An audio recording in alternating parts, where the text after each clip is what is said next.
tout le monde, c'est Nat, ravie de vous retrouver pour votre message des énergies pour la semaine du 28 mai au 4 juin 2018. Donc là, il y a deux étapes la semaine prochaine. Le 29, il y a une pleine lune en début de semaine, donc je crois que c'est mardi, me semble-t-il. J'ai pas encore fait la guidance, mais ça va venir. Et donc on change de mois. Hein, voilà, donc d'une part, il y a une récolte avec la pleine lune. La récolte du cycle lunaire, hein, de ce qu'on a pu entreprendre en début de cycle, et donc un nouveau souffle avec un mois, un nouveau mois, le mois de l'été en l'occurrence. Donc voilà, pas mal de petites choses déjà au niveau énergétique. Alors, je vous ai préparé une pierre d'effet pour le choix aujourd'hui et un cristal de roche en forme de cœur. Donc là, il faut vous laisser inspirer par la pureté du cristal de roche ou alors par le côté assez ancré, assez terre et côté fait, bien sûr, fait de la nature de la pierre d'effet. Pour les jeux aujourd'hui, qu'est-ce qu'on va utiliser ? Alors, pour la tendance de la semaine, on va utiliser, et voir comment il se comporte du coup, My Sweet Oracle, donc mon oracle, mon nouvel oracle, qui sera en précommande à partir de dimanche 27 mai, jour de la fête des mamans. Je ne pouvais pas faire autrement que de le mettre en précommande ce jour-là. C'est un jeu dédié aux femmes, donc ça me semblait logique de le lancer le jour de la fête des mères. Voilà, donc je suis ravie de cette nouvelle aventure. J'espère que vous serez nombreuses à l'apprécier et nombreux, pourquoi pas aussi. Donc ça, c'est le premier jeu qu'on va utiliser. Pour le tarot, j'ai choisi d'utiliser le Star Child de tarot, la version normale avec les bordures. La version large, voilà, si je puis dire. Pour le petit conseil, on en aura deux en fait aujourd'hui. On va travailler avec le mini paprika qui est en précommande en ce moment et jusqu'au 22 juin, voilà, en édition limitée. Et on va terminer avec le petit oracle des fées. Voilà, donc vous aurez un petit conseil de paprika et une petite guidance des fées pour compléter ça. Voilà, donc pour choisir, je vous laisse le choix entre le premier tirage avec le cristal de roche et le deuxième avec la pierre des fées. Et je vous retrouve tout de suite. Bienvenue à celles et ceux qui ont choisi le premier tirage avec le cristal de roche en forme de cœur. Alors, on commence tout de suite par la carte de la semaine, l'énergie générale. Donc, on est accompagné de la gibbeuse décroissante, qui est donc une carte lunaire, qui peut être travaillée donc en tant que carte lunaire avec les énergies lunaires, mais quand on la tire dans un tirage un peu comme ça général, elle a aussi une signification comme les autres cartes peuvent avoir. Donc, on parle d'acceptation avec cette carte. Cette carte, elle vous indique que c'est le moment de lâcher prise. C'est le moment de vous défaire des mauvaises habitudes que vous pouvez avoir, ou alors des pensées négatives qui ont trop tendance à polluer votre mental, de tout ce qui peut vous bloquer, du stress, etc. Il est temps de lâcher prise, il est temps de vraiment faire un point sur vous et de vous consacrer un petit peu à vous aussi. Donc elle parle de communication, elle parle de partage, mais elle parle de faire du bien à soi-même, hein, avec le lâcher prise. Donc lâcher prise, abandonner les choses qui ne vous font pas du bien, hein, qui vous font souffrir, et puis n'hésitez pas à aller vers les autres pour partager justement votre peine ou ce que vous ressentez. Voilà, entourez-vous des bonnes personnes, hein, c'est un peu ça aussi. Donc voilà, là on est dans l'acceptation, dans le lâcher prise. Vous allez trouver le chemin vers le lâcher prise la semaine prochaine sans aucun doute. Cette carte, elle vous pousse à le faire. Alors, au niveau du tarot, donc on va regarder les trois cartes. Alors, on a le 9 de coupe, As de coupe, 3 de bâton. Donc, c'est une belle semaine en perspective. Vous trouvez le chemin vers le lâcher-prise, vers l'abandon. Vous trouvez vraiment, voilà, comment évacuer le surplus de stress, etc. Et donc, avec le 9 de coupe, ça y est, vous pouvez enfin profiter, enfin souffler. C'est une des meilleures cartes dans le tarot, le 9 de coupe. Elle va parler d'abondance au niveau du cœur, déjà, bien sûr, hein, puisqu'on est dans l'émotion. Donc déjà, vous vous sentez bien émotionnellement. Et ensuite, elle va parler d'abondance dans tous les domaines, finalement. Donc là, ça y est, vous pouvez souffler. Tout est à peu près stable maintenant. Vous pouvez prendre du temps pour vous faire plaisir, pour prendre du temps pour vous. Hein, voilà, c'est un peu ça. Ça ne veut pas dire que vous allez gagner au loto, hein. Ça se saurait sinon. Mais du moins, je le souhaite à certains d'entre vous. Hein, si ça tombe, tant mieux. Mais là, on est plus dans le fait d'avoir lâché prise et de profiter des petites choses de la vie. Voilà. Et d'en profiter pleinement. Et c'est ça qui procure cette joie dans le cœur, en fait. On est plus dans ce domaine-là. Alors, avec l'As de coupe, il y a un renouveau, justement. Il y a eu certainement des difficultés, des galères, on a travaillé sûrement beaucoup, voilà, il y a eu beaucoup d'efforts fournis, il y a eu beaucoup de choses, hein, parce qu'il y a le 3 de bâton derrière.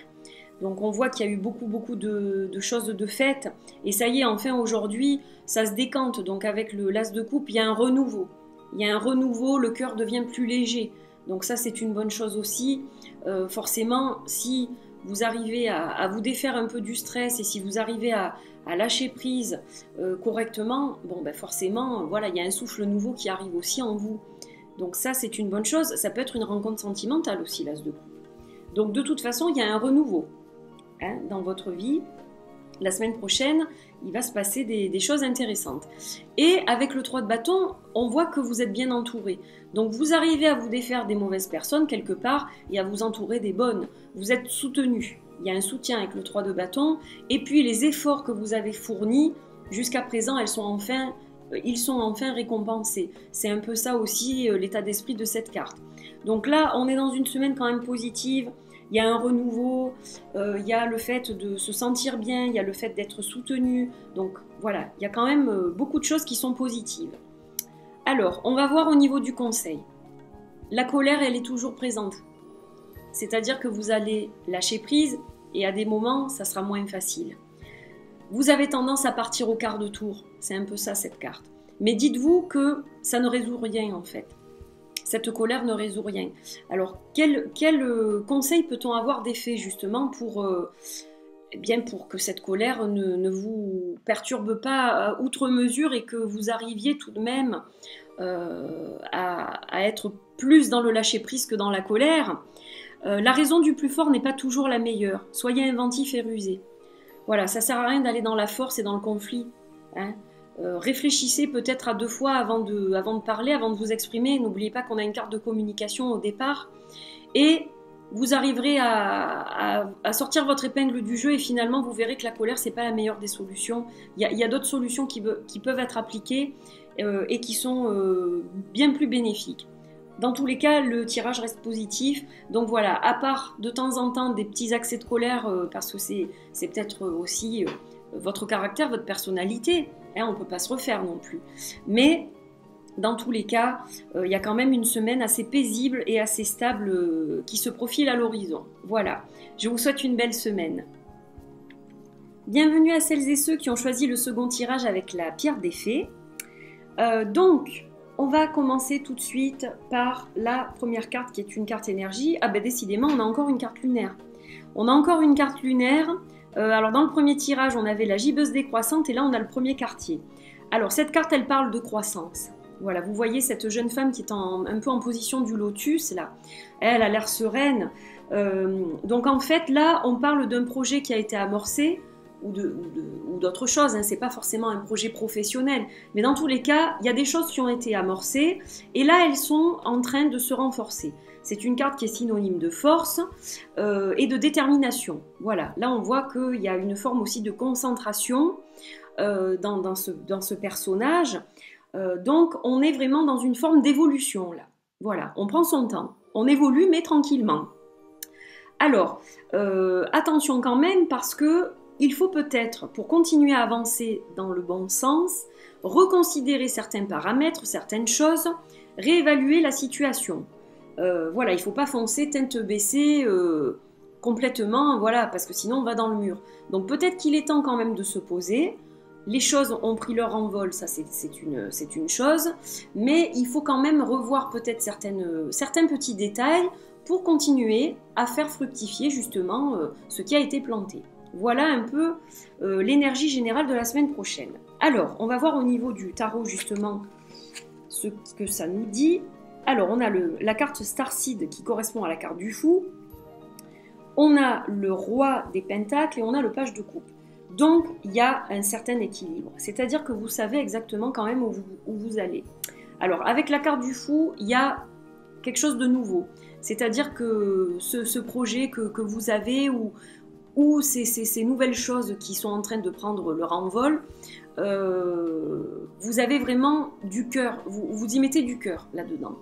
Vous avez décidé de faire ce voyage quelque part sans trop savoir où ça vous menait au départ, mais avec quand même une certaine lucidité. C'est pas comme le fou qui va se lancer dans quelque chose sans voir le danger, sans... Hein, voilà, elle a cette particularité-là, cette carte aussi, mais dans le cas présent, c'est pas du tout ça, puisqu'elle est suivie du roi des pentacles, qui est justement un personnage qui gère. C'est un personnage qui est pragmatique. Il sait exactement où il veut aller. Voilà, il va pas dépenser 70 € s'il en a que 50. Donc, on parle de lucidité.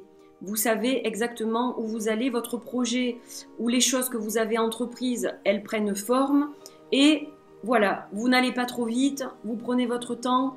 Ça évolue tranquillement. Ça commence à bien évoluer la semaine prochaine. Mais voilà, vous savez qu'il y a des choses à faire, à ne pas faire. Donc, vous savez où vous allez. Hein, ça correspond bien à cette énergie-là où les choses progressent, mais il faut quand même de temps en temps faire un point pour être sûr qu'on est toujours dans la bonne énergie, dans la bonne direction et ne pas faire n'importe quoi. Et le page de coupe, lui, il va nous parler d'intuition. Cette carte, elle va nous parler d'intuition. Là, en l'occurrence, c'est une femme. J'ai dit lui, mais c'est une femme. Peu importe, on parle d'énergie. Donc, en fait, votre intuition, c'est quelque part votre atout principal. Vous savez où vous mettez les pieds. Quand ça vous dit aïe aïe aïe, non non, là il faut pas y aller, vous écoutez votre intuition et vous mettez vraiment tout votre cœur et toute votre passion dans ce que vous entreprenez. Mais si votre petite voix intérieure, votre intuition vous dit non, vous l'écoutez. Voilà, vous ne faites pas n'importe quoi. Vous n'êtes pas quelqu'un d'inconscient, d'imprudent. Donc, c'est un bon tirage, les choses vont aller vont continuer à évoluer tranquillement dans la bonne direction. Voilà, donc vous savez exactement ce qu'il faut faire. Apparemment, hein, il n'y a pas de problème là-dessus. Et on a la carte de la sagesse, ben voilà, forcément. La carte de la sagesse, donc vous savez écouter vos guides, vous savez écouter votre intuition, vous avez une forme de sagesse, vous vous aventurez pas n'importe où, n'importe comment. Oui, vous avez entrepris quelque chose, mais pas dans des conditions... Vous avez attendu le moment opportun. Donc ça, c'est déjà une bonne chose. La sagesse, c'est une bonne carte. Et on a pour le petit conseil de la fin, la fée de l'automne. C'est le temps des récoltes. Reçois les fruits de tes efforts, puis félicite-toi, quels qu'en soient les résultats. L'important est la richesse de l'enseignement que tu vas en tirer. Donc peut-être que le projet actuel n'est pas exactement comme il l'était au départ, que vous avez dû bifurquer pour vous en sortir et pour que les choses ne soient pas, ne vous reviennent pas en pleine face de façon négative. Mais apparemment, vous avez aussi cette force-là même si c'est pas tout à fait ce que vous aviez voulu au départ, vous vous en contentez, vous êtes surtout heureux en fait, je pense, voilà. Donc, souvenez-vous que l'important, c'est l'expérience finalement que vous avez tirée de tout ça et que même si ce n'est pas tout à fait comme c'était prévu, vous avez la sagesse nécessaire et le comportement tout à fait adapté pour évoluer comme il faut avec la situation. Donc de belles cartes, un beau tirage là aussi en perspective. Pour vous, je vous souhaite une belle semaine et je vous dis à bientôt. Ce message des énergies est à présent terminé. J'espère que ces petites guidances vous ont plu et qu'elles vont vous guider de la bonne manière la semaine prochaine. Je vous embrasse très fort et je vous retrouve très vite pour une nouvelle guidance. À bientôt. Bye bye.